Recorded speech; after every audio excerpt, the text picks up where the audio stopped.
Hi everyone, this is Rob Owen speaking. A question we get a lot on this channel is, what is autistic stimming? As someone who wants to respect your time, I'll try my best to keep this video succinct, but also cover enough about this topic so you can be informed. The short answer would be, stimming is a way for autistic people to get their wiggles out, but that doesn't really do it justice. Stimming is short for self-stimulatory behavior, or stereotypy or stereopathy, and everyone does it to some extent. If you've ever impatiently tapped your foot or chewed on a pencil or twirled your hair, that could be called a stim.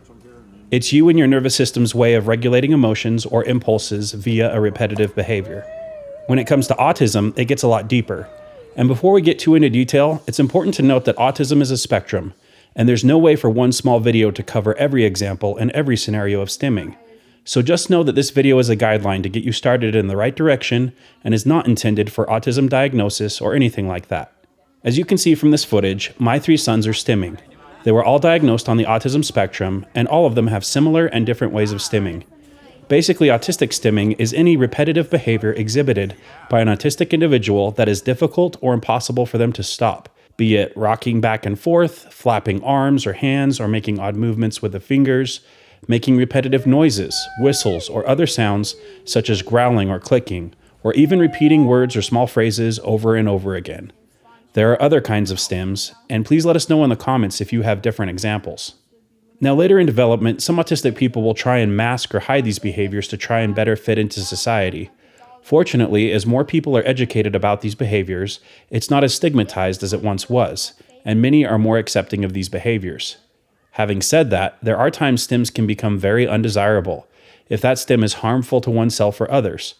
This generally is the exception and exists with those who are much more in need of special care, but it's worth mentioning in case you see someone in protective gear or a parent who's trying to keep their autistic child from hurting themselves or others. Usually these kinds of stims deal with hitting or biting. Lastly, many people want to know what causes autistic stimming, and this really can vary from person to person or vary within a person. It just depends. It can be caused by external noises, sounds, lights, and other high sensory factors. Many people are aware that a lot of autistic people like to avoid high sensory areas. On the other hand, sometimes autistic people crave sensory input and may start stimming to generate that input, and many have stated they love the feeling stimming gives them. Some will stim to reduce anxiety or to, yes, get their wiggles out. For many, stimming is like a steam release valve.